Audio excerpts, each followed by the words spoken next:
Et on se retrouve enfin sur le BTC face au dollar et vraiment la hausse est assez intéressante aujourd'hui. On va l'analyser ensemble parce qu'elle prend des configurations assez spécifiques, pardon. Soit en fait elle va se faire en impulsif classique ou au contraire, vous le savez également, elle peut se faire en ending diagonale. Actuellement, elle nous fait quelque chose de très intéressant. On va essayer bien entendu de le déterminer ensemble. Également, je rappelle pour les personnes qui arrivent sur la chaîne, on est sur un plan de trading qui est aussi ici sur le BTC et vous le savez depuis maintenant un certain moment. Et d'ailleurs, pour le moment, tout ce qui se passe sur le BTC est prévu depuis longtemps. C'est-à-dire que par exemple, on va retourner pour montrer des exemples, le 16 novembre d'année 2020. À ce moment-là, on était aux alentours des prix de, c'est-à-dire plus précisément ici à 16 736 $. On n'avait pas encore fait le pump jusqu'au, bien ici indiqué, le sommet de 3 qui est installé aux 19 000, presque 600 $. Par après, on attendait, vous le savez très bien également, un retracement. C'est le retracement qui a eu maintenant, donc précisément toucher les 23% de Fibonacci, donc la ligne rouge, et après rebondir et ouvrir un trade. Donc pour le moment, tout se passe à la perfection. C'est-à-dire qu'en fait, quand on retourne sur l'écran, je vais quand même le montrer. C'est-à-dire qu'ici, j'agrandis l'écran. On va chercher la zone de vente, ici au 19 600 et un peu plus. On a vraiment légèrement dépassé. Par après, par contre, la zone d'achat pour le BAT 4, ici, dans ce plan-là, est magnifique, propre, etc. C'est-à-dire que quand on met notre Fibonacci en place, vous allez voir, je vais prendre mon petit témoin, bien entendu, que je l'étale, ou en tout cas que je l'agrandis. On retrouve en fait la zone rouge, les 23,6% de Fibonacci parfait, touché, rebond et zone d'achat. Donc ici, tout se passe à la perfection, comme vous le voyez, magnifique. On continue encore une fois et dans cette lancée-ci, on espère être toujours dans le bon, mais de toute manière, on a posé déjà le 16 novembre, vraiment ici, le stop loss à l'avance, légèrement en dessous, etc. Et bien des 23% de Fibonacci. Donc ici, tout est installé à l'avance, tout est fait à l'avance et tout est finalement bien pour le moment parfait, comme vous le voyez. On agrandit malgré tout l'écran, on va analyser ça également de manière le plus précise parce que en fait je vais zoomer, je ne vais pas rester en daily aujourd'hui, quoique si vers la fin de vidéo j'insiste, en fait c'est vrai, dans un commentaire on m'a demandé de revoir une perspective sur les vagues de plus grande envergure, parce que là maintenant on voit des vagues entre guillemets petites, c'est-à-dire de petits degrés, même si j'ai mis les chiffres en évidence dans les degrés ultimum et les plus grands qui puissent exister sur TradingView, mais grossièrement ici on voit des petits degrés, c'est-à-dire que je vais dézoomer, etc. Et je vais montrer les degrés qui sont plus grands sur un graphique qui lui a des degrés plus grands indiqués, c'est-à-dire qu'ici on va dézoomer et on va voir tout ce qui peut se passer par après comme hausse pour le BTC. Donc ici, tout ça sera fait dans cette vidéo aussi, mais vous le savez avant, il faut encore et toujours, comme d'habitude, en fait, une petite intro. Et bonjour à tous, aujourd'hui on se retrouve enfin sur le BTC face au dollar qu'on va analyser ensemble. L'intro elle est faite, mais il est vrai, avant de commencer directement l'analyse, je dois comme toujours remercier les personnes qui font des donations. Merci à toutes ces personnes-là parce que ça aide beaucoup la chaîne. Vous le savez, quelqu'un qui dépense du temps à finalement parler devant le micro 20 à 40 minutes, après à faire le montage vidéo également, l'upload sur YouTube, la création, la miniature, en amont même avant tout ça, finalement créer tout simplement le plan de trading et le plan d'investissement. Donc ça demande beaucoup de temps également à l'avance. Et en plus de ça, également le partage que j'essaye de faire pédagogique. Merci à toutes ces personnes qui se disent oui, il m'apporte quelque chose, c'est assez intéressant, etc. Et je veux soutenir le petit gars que j'écoute sur YouTube. Ça fait déjà 3 ans qu'on est ensemble et donc merci à toutes ces personnes qui vraiment font des donations pour m'aider à finalement être endurant, parce qu'on va pas se le cacher, quelqu'un qui fait ça au début pour le plaisir, s'il n'est pas récompensé, on va pas se le cacher, après 3 ans, normalement il a arrêté, d'accord? Donc maintenant, n'empêche, on part là-dessus. Ah oui, c'est vrai même d'ailleurs. En fait, quand vous faites une donation, j'allais oublier. Je suis tellement pressé de faire l'analyse en elle-même que j'allais oublier. Quand vous faites une donation, c'est vrai qu'en fait, il y a une contrepartie. C'est-à-dire qu'en fait, je vous envoie en contrepartie pour vous remercier en fait à mon tour, en retour, toutes les règles des lots en français. Je rappelle rapidement également, c'est vrai, j'ai écrit ce PDF de manière concise pour que vous puissiez vraiment apprendre, avoir l'essentiel et non pas aller à droite, à gauche, avec de la dentelle et des phrases pour finalement faire semblant. Envoyer peut-être 400 pages, mais 400 pages que vous ne lirez pas, avec surtout beaucoup trop de phrases pour finalement dire ce qu'on peut dire en une trentaine de pages. Allez à l'essentiel, apprendre, et que vous ayez réellement un réel appui, que ça soit écrit en plus de finalement l'audio et le visuel que j'essaie d'apporter tous les jours. Donc maintenant, tout est dit, on peut enfin y aller. J'étais pressé d'aller dans l'analyse, mais il faut que, comme toujours, je fasse cette petite intro parce que c'est important, c'est bête, mais c'est comme ça. Tout le monde qui dépense du temps, de la pédagogie, veut être récompensé à un certain moment. Donc ici, on analyse enfin ça. Donc on a vu le BAT 4 parfait, 23,6. Comme on l'a vu en fait au début de vidéo, ça, les degrés plus importants, je ne vais pas en parler. Donc ici, hop, je place ça. Ici, j'ai mal ancré mon sommet de Fibonacci. Mais voilà, on va chercher parfaitement les 23,6% de Fibonacci. On rebondit dessus, comme dans la vidéo montrée là-dessus. Il n'y a pas de surprise, c'est magnifique, c'est parfait. Rien à dire, d'accord? Rien à dire, c'est nickel. Mais non, par contre, ce qui m'intéresse, c'est le développement de ces dernières 5. D'accord. Alors, les objectifs aussi, etc., ont déjà été vus, avec les targets des 21 004, des targets des 23 004 et également la dernière target des 27 000. Tout ça, c'est vu. D'accord. Ce qui, moi, m'intéresse, en fait, c'est le plus petit degré actuellement. Alors, en seconde partie de vidéo, on verra le degré beaucoup plus important et là, je vais dézoomer, etc. Malgré tout, là, actuellement, ce qui m'intéresse, c'est ce qu'on a déjà travaillé ensemble hier. D'accord. Et bien, c'est ceci. Donc, ici, le développement que j'en ai en 1, 2, 3, 4 et 5. Actuellement, et d'ailleurs, il y a un commentaire tout récent, il y a 1 heure ou 2 qui l'a dit, je l'ai lu, mais je n'ai pas écrit. Je réponds en audio, c'est plus simple pour moi de répondre à tout en audio, de lire peut-être, mais en tout cas de ne pas forcément répondre par écrit. En audio, c'est plus simple pour moi. Ici, ce qu'on voit pour le moment, c'est 1, 2, 3, 4, 5, qui sont le début finalement normalement de vagues encore un peu plus grandes. Ça fonctionne comme des poupées russes, vous savez. Après, une fois qu'on aura fait ces 5 vagues-là, eh bien, on aura encore une fois 5 vagues un peu plus grandes qui vont s'installer comme suit. Je retire vite ça, je vais lui mettre une couleur un peu différente, comme ça on peut bien l'identifier. En 1, 2, 3, 4 et 5, et terminer bien la grande vague jaune. D'accord. Donc ici, grossièrement dessiné pour illustrer les choses. Ça, c'est plus tard. On n'y est pas encore. On n'est pas encore dans ce degré-là, on est dans un degré qui est légèrement plus petit. C'est-à-dire qu'ici, ce qui m'intéresse actuellement, c'est de pouvoir décompter ça. Alors, maintenant, on est vraiment dans un moment charnière. La 4, et il est vrai, ça a été dit dans les commentaires, commence à être longue. Elle n'est pas encore trop longue, mais elle commence à être vachement longue, d'accord. Donc une 4 qui continuerait là maintenant à beaucoup s'étaler, je dirais, bon écoute, là ça commence à être difficile d'être encore une 4, elle sort vraiment en fait de cet élan aussi, il y a un énorme frein, voire un trop gros frein, clairement là c'est stop, on n'est plus en 4, d'accord, on est dans une correction plus forte et on est dans autre chose. Vous allez me dire, mais du coup, c'est Emma, t'es gentil, mais on est dans quoi? On est dans quoi? Est-ce qu'on est déjà de nouveau rebaissier, etc. Non, attention, on ne change pas de plan finalement comme de chemise, c'est-à-dire que grossièrement, une fois que vous avez mis votre stop loss, qui est déjà montré depuis le 16 novembre, que vous avez mis votre stop loss, vous avez pris votre point d'entrée sur les 23% de Fibonacci, que tout ça a été fait, que vous avez par exemple rentré dans ce trade, ou alors précédemment aussi, on se rappelle, on a acheté cette mèche-là à 6 400 $, à 6 000, à 16 400 $. Donc peu importe que vous soyez dans ce trade-là, ou dans le nouveau trade ici, entre guillemets, si vous avez pris ce trade-là, peu importe, d'accord. La chose, c'est qu'on ne change pas, et c'est-à-dire qu'on ne change pas de chemise, ou en tout cas de plan comme de chemise, et c'est-à-dire que grossièrement, vous n'allez pas clôturer votre trade maintenant, parce qu'il y a un moment d'hésitation.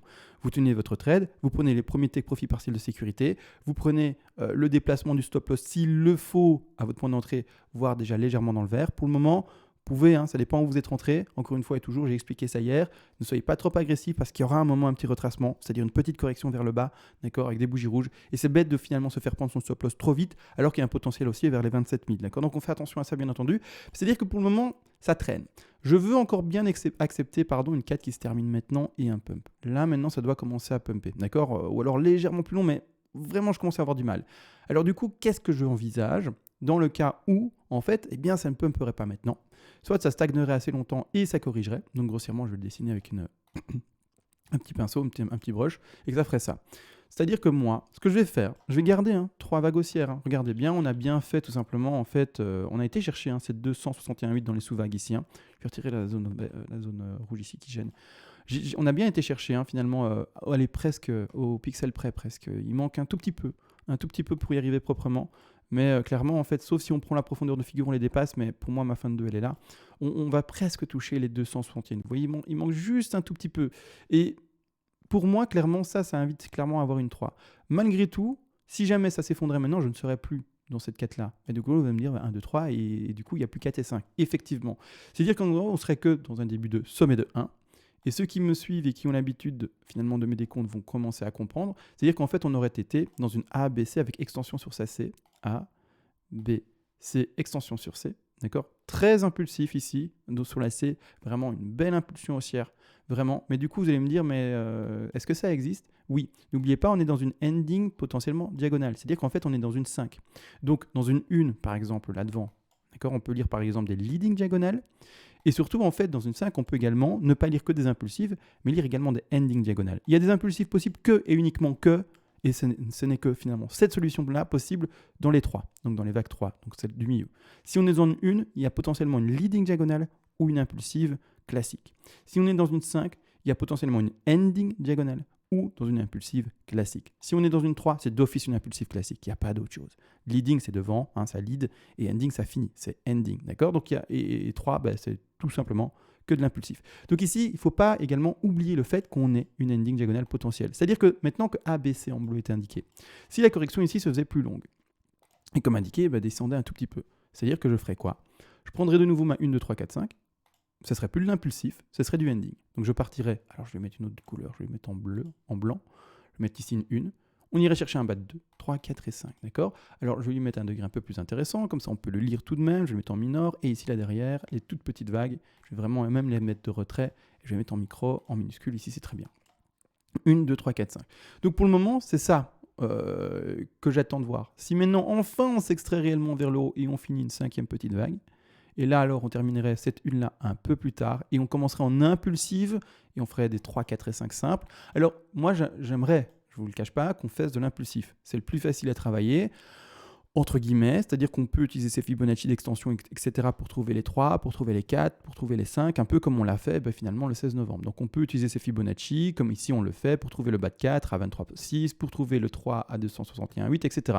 Ça c'est l'impulsif classique, c'est entre guillemets facile à analyser. D'accord ? Dès qu'on bascule en fait dans du ending diagonal, donc qui est sous-divisé, ending pour ceux qui ne savent pas du tout, c'est sous-divisé en ABC, en zigzag et uniquement dans toutes ces portions. Donc chaque vague, c'est ça. Ceux qui ne savent pas du tout et qui sont en train de se dire mais il dit n'importe quoi, ça n'existe pas, Google est votre ami. Vous tapez ending diagonal en Elliott Wave, boum, vous aurez la réponse, d'accord? Donc ici, clairement, il y a une chose à faire et finalement, c'est de temporiser. Est-ce qu'on va maintenant légèrement s'extraire vers le haut et valider enfin l'impulsive haussière? Ou au contraire, est-ce qu'on va légèrement cracher maintenant et valider au contraire le début d'une ending diagonale, d'accord? Tout simplement. Donc là, maintenant, on attend, on temporise, rien de compliqué à ça. Hein. Soit vous êtes dans le trade et vous temporisez, vous faites ce qu'il faut, comme je l'explique souvent, pour tenir votre trade au mieux, pour avoir le minimum de pertes potentielles. Donc, c'est-à-dire maintenant, voir si vous avez un TP à prendre. Je ne sais pas. Est-ce qu'il y a un TP à prendre ici? Je pense que hier, j'en avais parlé du TP, mais je ne sais plus si... TP de sécu, hein, par exemple. Je parle toujours du TP de sécu quand je parle d'un TP à prendre pour sécuriser sa position, tout simplement. Je vais passer en daily, ça sera plus simple pour moi pour poser en fait mon Fibonacci. Parce que je cherchais le bas de 2 sans jamais le trouver. Hop, je remets mon aimant. Et ça, le message d'aimant qui me gêne. Hop, je reviens au sommet de ma 1. Et alors, du coup, je vais bien là. Le TP numéro 1, normalement, comme expliqué, devrait être pris à 61,8. C'est-à-dire ici, aux alentours des 19 846 $. Maintenant, si vous voulez être encore plus sur la défensive, vous pouvez, au lieu de par exemple prendre un TP à hauteur de 10-15% sur les 61,8, le diviser, comme je l'ai dit, sûrement hier en fait je pense, et prendre un TP à 38,2 à hauteur de 7,5% ou 5, hein, c'est à vous de voir la proportion de TP que vous voulez prendre. Prendre un TP ici à 38,2 et attendre encore un TP par exemple à 61,8. C'est-à-dire finalement faire le cumul des deux mais diviser sur les 61,8 et les 38,2. Vous pouvez, donc c'est-à-dire que maintenant, si vous voulez prendre un petit TP à 19 200, vous pouvez. D'accord ? Prenez un petit TP de 5-10%. On rappelle, le TP de sécu, c'est un petit TP qui veut juste être là pour sécuriser un maximum sa position, payer les frais si vous avez des frais, bien entendu, et également avoir un léger bénéfice dans le cas où vous avez eu l'occasion de monter votre stop loss dans le vert, à votre point d'entrée ou légèrement dans le vert, et donc faire un léger bénéfice dans le cas où en fait ça ne pumperait pas du tout parce que la boule de cristal on l'a pas, et en fait ça cracherait par après. Donc c'est vraiment ça, c'est uniquement ça. D'abord, quand on ouvre un trade, on pense à qu'est-ce qu'il faut faire pour ne pas perdre d'argent, et ensuite une fois que tout est fait pour ne pas perdre d'argent et que tout le process a été fait, et bien du coup, on peut mettre ses doigts de pied en éventail, commencer à siroter son cocktail devant les pistes de ski, qui sont malheureusement fermées, et ensuite, bien se dire, ben voilà, super, on va chercher les TP qui sont supérieurs, qui ont été indiqués, ici, tout simplement, comme vous le voyez à droite, et qui ont été indiqués, d'ailleurs, depuis fort longtemps, en fait. Hein. C'est fou, mais tout ce travail-là est déjà fait le 26 novembre, le 16 novembre. Tout ce travail-là est déjà fait tellement à l'avance. C'est incroyable. Moi, quand je vois ça, je me dis, waouh, c'est quand même propre. Donc je suis assez heureux finalement de l'évolution qu'on a sur ces analyses-ci ensemble. Donc maintenant, ça c'est ce qu'on attend, premièrement. Alors, je ne vais pas aller plus loin dans le détail. On temporise. On verra demain si c'est trop long ou pas, si c'est une correction enfin, ou si au contraire ça va pumper pendant la nuit.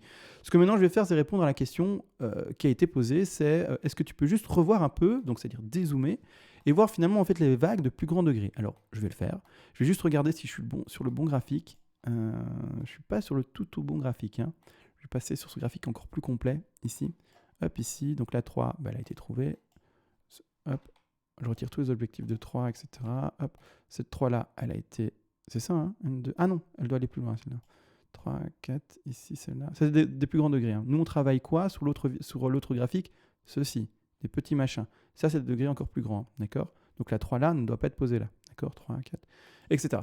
Nous, ce qu'on va directement faire, c'est pas travailler les sous-vagues, etc. D'accord, je vais directement travailler les toutes grandes vagues. Je vais vraiment aller à l'essentiel, travailler les toutes grandes vagues qui sont en bleu. D'accord, donc je vais retirer pas mal de choses qui sont gênantes en fait à l'écran, qui n'ont pas actuellement d'utilité entre guillemets. Donc je vais vraiment travailler les grandes vagues ici. Voilà, et je vais retirer tout ça, comme ça on revoit comment on pose finalement les objectifs haussiers sur le BTC. Je vais insister, je vais maintenant montrer entre guillemets les grandes vagues. Alors je ne sais pas si c'est ces grandes vagues là que tu demandais, mais tu vois le plan ici total. Hein. Ce qu'on travaille là maintenant en fait ce sont les sous-vagues de la 2 vers la 3 en blanche. Donc on a une 1, 2, 3. On fait actuellement la petite 4 en jaune et on va rebondir sur la 5 pour aller chercher cette 3 là. D'accord. Après il y a une petite 4, une 5. Puis après les petites roses et boum boum boum et on continue. D'accord. Là maintenant ce que nous on va faire c'est directement on va travailler les bleus. Voir le prix maximum théorique sur le BTC. Ça intéresse pas mal de monde bien entendu. Je rappelle une chose, c'est que c'est le prix maximum théorique. Vous avez bien entendu le mode théorique. Donc on peut péter au-dessus. Il se peut qu'on fasse des extensions. Par exemple, il m'est arrivé aujourd'hui en fait d'analyser le CEL, donc c'est le Celsius, c'est ça? Attendez, je reprends ma feuille.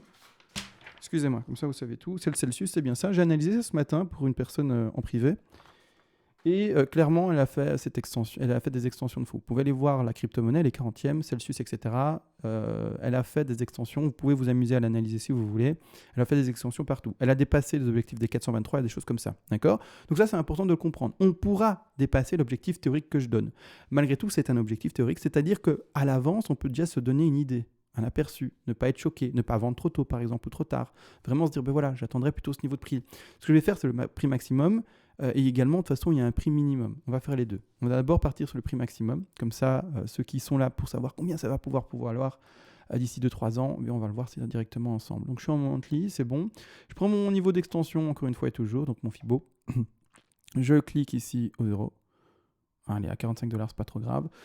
Je vais au sommet de ma 1, je vais au bas de ma 2, d'accord? Donc je le place, comme ça on est précis. Bas de ma 2, on va directement mettre l'objectif de 3 maximal. Vous savez très bien, l'objectif de 3, c'est 161,8, 261,8, 423,6, de manière plus rare, les 200 et les 361,8. On va directement, nous, dans le cas où on est extrêmement boule, etc., et que ça pète tout, chip tout. Donc on va chercher ici les 423,6% de Fibonacci. On va le placer directement à 87 000 $. C'est même pas le sommet en fait attendu, c'est que le début du développement. On est zone 3. Il faut faire une 4 après et il faut également faire une 5 après. D'accord? La 4 va être faible normalement, comme on l'a fait le développement pour le 16 novembre. Je reviens là-dessus, mais c'est tellement propre en fait visuellement et ça va faire comprendre tellement de choses que en fait on fait ça. Vous voyez là, 1, 2, 3, 4 et 5 en jaune, on fait ça dans un degré beaucoup beaucoup plus grand, d'accord, qui va aller voir les 100 000, etc. Donc on va placer la 3 et c'est ce qu'on vient de faire maintenant. On va chercher ce bas de 4 faible comme ici à 23,6. La même chose, le même travail, d'accord. C'est-à-dire qu'on a fait une 2 forte, le tips, quand on fait une 2 forte, vous voyez ici, elle a fait 80% de correction, voire même légèrement plus, eh bien on fait une 4 qui est faible. C'est-à-dire qu'on prend notre sommet de 3, théorique maximum, attention, et ici on va le taper à 23,6. Voilà, la ligne rouge, toujours fameuse ligne rouge quand on a ce retracement faible. Retour aux 67 383 $. Et enfin l'extraction vers le haut pour notre dernière 5. On va avoir 3 objectifs, d'accord, 3 objectifs. Et vous allez voir qu'on va regarder surtout l'objectif maximal. Comme ça, on a vraiment cette idée, cet ordre d'idées pour bien plus tard, pour pouvoir j'essaye d'être toujours le plus proche du 0. C'est pas facile. L'échelle est tellement grande que c'est pas facile. Bon, peu importe, ça se joue à rien. Les 49 $, c'est très bien. Hop, je le place ici, je le place de nouveau là. Je revérifie que ma 3 est bien placée à 423,6. Oui, je vais au bas de ma 4 et maintenant, on regarde les 3 intervalles. Donc là, maintenant, c'est dans le marché le plus boule théorique potentiel. D'accord? L'objectif d'une 5. Il y a 3 objectifs dans ces cas de figure-là. D'accord? C'est quand on 3 dépasse les 161,8, on a ces 3 objectifs-ci, qui sont les 100, les 161,8 et les 261,8% de Fibonacci. Donc je vais mettre ici 3 petits rectangles. Ces 3 petits rectangles sont des zones de vente. D'accord? Alors, je vais expliquer également ça, parce qu'il y en a qui se disent en tant qu'investisseur, qu'est-ce que je fais avec ces zones de vente? Je vais expliquer. Premièrement, soit, vous êtes un investisseur très long terme, c'est-à-dire quelqu'un qui veut, pour donner un exemple, garder du BTC sur 10, 15, 20, 30 ans, 40 ans, même peut-être plus pour ses petits-enfants et les petits-petits-enfants des petits-enfants. Ça fera beaucoup ça, mais peu importe. Là, à ce moment-là, ces TP-là, non, c'est position de vente d'investissement. Là, c'est pas du trading, c'est vraiment des positions de vente pour les investisseurs. Vous ne les prenez pas en compte. Vous ne les prenez pas en compte. Vous, c'est beaucoup plus loin, d'accord? C'est plus que les 100 000, c'est plus que les 1 million peut-être, c'est plus que les 2 millions peut-être, j'en sais rien, d'accord? Vous, c'est dans 15 ans, 20 ans, 30 ans. On n'en parle pas de ça. Maintenant, là, les zones de vente que j'indique à l'écran, c'est uniquement pour les personnes qui veulent se délester de leur BTC dans 2-3 ans. D'accord? Ils se disent, voilà, je joue mon petit coup, je revends peu importe. et puis après, je rachèterai le petit crash, etc. D'accord? C'est comme ça. Donc là, maintenant, on a les 3 objectifs théoriques. Dans cet objectif maximum aussi théorique, on a un premier objectif en double top. Donc, c'est-à-dire que le BTC, en fait, il ferait son sommet de 3, des bougies vertes. Petites bougies rouges qui vont rechercher ici les 66 000, 67 000. Petite bougie verte à nouveau, boum, double top. Il fait un échec sur ce niveau ici qui sont les 87 000 et il recrache. Maintenant, les double tops, c'est pas ce que personnellement je privilégie. Ça existe, je ne le privilégie pas. D'accord? Ça ferait une 5 presque tronquée. C'est un double top. Grossièrement, non, je ne privilégie pas les tronqués, on ne doit pas les privilégier. On pourrait les rechercher les 161,8 également, qui sont les 99 000 $, presque les 100 000. Et même encore un peu plus fort, qui vont rechercher carrément les 119 000, presque les 120 000 $. Personnellement, c'est cet objectif-là que je privilégie. Après, peu importe, ça ne change rien par rapport à la stratégie de vente et à la stratégie de trading si vous avez une stratégie. D'accord? Personnellement, vous pouvez privilégier ce que vous voulez, peu importe. La méthodologie veut que la stratégie de trading ne réponde pas à ce que vous pensez émotionnellement ou quoi que ce soit. Vous devez prendre les take profits partiels et vous devez prendre vos zones de vente, peu importe. D'accord? Donc ici, la réponse au prix maximum théorique du BTC, c'est quoi? Ce sont les 119 000, presque 120 000 $. Donc on va dire 120 000 pour dire un chiffre rond. D'accord? Ça, c'est le prix maximum. Maintenant également, d'ailleurs, il y a des prix minimum. Et vous allez me dire, du coup, quelle est la hausse minimum potentielle pour le BTC? Donc on retient la hausse maximum ici, c'est ce rectangle-là, qui sont les 119 000. Maintenant, on va faire exprès de donner une intensité finalement au BTC faible. Donc on va retourner là-bas en dessous. On va non plus poser notre fameuse 3 ici à 423,6, on va la placer à très très faiblement à 161,8. Ça, c'est l'objectif minimum pour une 3. On va replacer du coup notre 4 à 23,6. D'accord? Donc là-dessus, rien de compliqué. Toujours 23,6 la 4. Là, on ne la change pas. D'accord? Dans ce cas de figure-ci, c'est 23,6. On ne va pas chercher autre chose. On la place à 23,6 ici. La zone rouge, zone de rachat à 27 000. Donc ici, la 3, je l'ai posée à combien? La 3, je l'ai posée à 35 431 $. Ici, la 4, on la pose à 27 669 $ sur Bitfinex. Attention, selon les échanges, les prix ne sont pas exactement les mêmes. Et on finit enfin avec notre dernière extension pour voir les 3 targets théoriques minimum pour le BTC, ce qui va nous donner finalement 6 intervalles au total. Vous allez voir et après je vais vous expliquer comment interpréter ces intervalles, comment les travailler, et c'est-à-dire comment prendre en compte ces intervalles pour les futures zones de vente. Donc ici, j'essaye d'être à 25 $. 25, parfait, ça cesse bien. Hop, je passe de nouveau là en dessous, je refile ma 3, je vais de nouveau au bas de ma 4. Et c'est-à-dire que les mêmes choses. Les objectifs sont toujours les 100, les 161,8 et les 261,8 dans ce cas de figure-là. Attention, si une 3 est en dessous des 161,8, on répond à une autre règle, vous le savez. En tout cas, ceux qui ont le PDF, à mon avis, vous le savez. Vous le savez même sûrement, vu que c'est écrit. Ici, par après, de toute manière, ici, l'objectif minimum. Et donc, en fait, ici, on va chercher le prix minimum pour le BTC. Donc, la hausse la plus pessimiste à voir pour le BTC, ce serait les 47 719 $. C'est la hausse la plus pessimiste. D'accord? C'est-à-dire que on prend également une zone de vente là, mais je vais expliquer après comment on peut privilégier telle ou telle zone. On prend également ici une deuxième zone potentielle qui sont les 60 000 et une troisième zone qui est potentielle qui sont ici les 79 000, presque les 80 000 $. Alors vous allez me dire, c'est bien beau tout ça, mais imaginons, CMA, on n'arrive pas à décompter si la 3 est forte ou faible parce que que sais-je, et puis même pas que sais-je, mais le BTC est tellement fort dans sa hausse qu'en fait, il ressemble à ça, comme il l'a déjà fait précédemment. En fait, je ne veux pas le récit, voilà. Il ressemble à ça. Je n'arrive pas personnellement, je parle de vous dans 1 an ou 2 ans, quand vous êtes devant l'écran et que vous êtes occupé d'analyser le BTC qui pump de dingue, et que cette phase-ci ressemblera à cette phase-ci d'ici peu, ou en tout cas d'ici 1 an ou 2. Et vous me dites, et personnellement peut-être que moi également, je me dis, mais j'arrive pas à analyser ça, ça ne fait que pumper de manière extrêmement forte. T'es bien gentil, il y a 2 ans de ça, tu nous as dit de voir la 3 à la 4, c'est forte, etc. Mais j'y arrive pas. J'y arrive pas parce qu'il y a que du vert, il n'y a aucun retracement. Moi, je sais pas, on est à 99 000 et je sais pas quoi faire. Et je sais même pas si on est encore en sommet de 3. À ce moment-là, vous allez faire tout simplement ceci. C'est-à-dire que vous allez prendre les 6 intervalles qui ont été donnés parce que vous ne savez pas, vous n'arrivez pas à décompter. Vous n'avez aucune finalement, conviction à savoir si cette 3 elle a été forte ou faible. Vous ne savez pas du tout où est-ce qu'on en est. Est-ce que la 3 a déjà été finie, oui ou non? Vous n'avez pas la réponse. À ce moment-là, dans ce cas de figure-là, vous allez revendre un peu aux 47 000, un peu aux 60 000, un peu aux 80 000, un peu aux 87 000, un peu, vous avez compris, aux 100 000, et un peu aux 120 000. Jamais tout vendre. Jamais tout vendre. On garde toujours un peu dans le cas où, extension de fou, et on reste dans le marché. On garde 10, 15, 5%, peu importe, ça c'est vous qui voyez, c'est personnel, mais jamais tout vendre, d'accord? Donc là, ici, dans le cas où ça pumperait trop fort, vous n'allez pas privilégier soit ces 3 targets de revente de vos BTC haussière maximum, ou ces 3 targets minimum, tout simplement du BTC. Vous allez vous dire, je ne sais pas où est-ce qu'on est. Donc je vais vendre ces 6 targets-là, d'accord? Et vous vendez un peu, un peu, un peu. Après, tout dépend, hein. Si par exemple vous dites, mais je crois quand même plus, je sais pas, vous avez un plan, peu importe, une analyse personnelle, etc., qui vous dit quand même, je vois quand même un BTC qui est quand même assez pump, même si je ne sais pas où on en est, j'ai quand même cette prédilection à envie de voir un BTC, à envie non, c'est pas le bon terme, mais en tout cas j'ai une analyse qui me dit qu'on a plus de chances, qu'on aille quand même voir plus haut. À ce moment-là, vous allez vendre par exemple un tout petit peu ici, 5%, 5%, 5%, ou un peu moins, ou un peu plus, peu importe, 7%, 7%, vous qui voyez, et vous allez vendre plus dans les zones que vous privilégiez. Ça, c'est encore une fois à vous de voir. Ou alors, au contraire, vous arrivez à décompter parfaitement. Vous voyez là, le sommet de 3, vous êtes sûr de vous. J'ai vu mon sommet de 3 à 77 000, à 77 000. J'ai vu mon bas de 4 à 64 000. J'ai vu mon sommet de 5 qui est en train de se faire et je privilégie tel target. Ça, c'est quelqu'un qui arrive à bien tenir son décompte, etc. Mais on ne va pas se le cacher, parfois, c'est tellement pump qu'on n'y arrive pas. D'accord ? Alors moi, je fais de mon mieux. Je fais de mon mieux.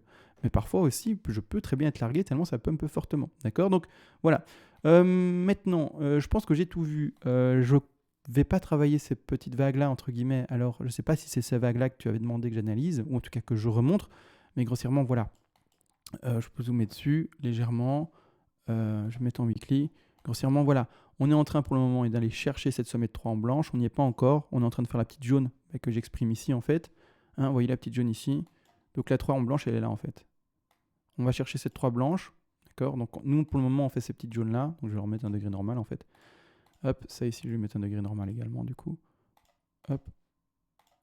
Hop. Et ici, je vais le mettre comme ça. Donc nous, on est en train de faire les petites jaunes ici. Et nous, là, après, on va chercher les blanches. Ok ? On va chercher les blanches. Et donc les blanches qui sont là, en fait, ce sont les blanches qui sont ici. Tu vois ? D'accord ? Et par après, en fait, on a les roses qui sont encore plus grandes. D'accord ? Je les montre. On a les roses encore plus grandes. Et puis après, on a les bleus, etc. D'accord ? Mais tout ça, pour le moment, tout est posé sans calcul, entre guillemets, là, ici en dessous. C'est juste pour montrer qu'on doit faire ce développement-là. Ce développement-là va devoir compléter cette 3-là. D'accord ? Ensuite, la 4, etc. De toute façon, on va tenir ça. Hein. On est là ensemble, hein, donc il ne faut pas paniquer du tout. Donc voilà, tout était vu maintenant, j'ai résumé là-dessus. On va se laisser, hein, les amis. On se laisse. Voilà, qu'est-ce qui se passe sur le BTC? Ouais, il pump pas spécialement. Aujourd'hui, c'est vraiment une journée à plat. C'est rien passé de spécial, mais n'empêche, c'était assez intéressant, n'empêche. Voilà, je pense avoir vu assez de choses. Je vais pas faire plus long, ça sert à rien. Je vous laisse. À tous, bon trade, bien entendu. Bonne nuit à tous également. Bonne soirée si vous regardez des films, etc. Si vous mangez des popcorn ou quoi que ce soit. Et on se retrouve à demain. Sur ce, ciao.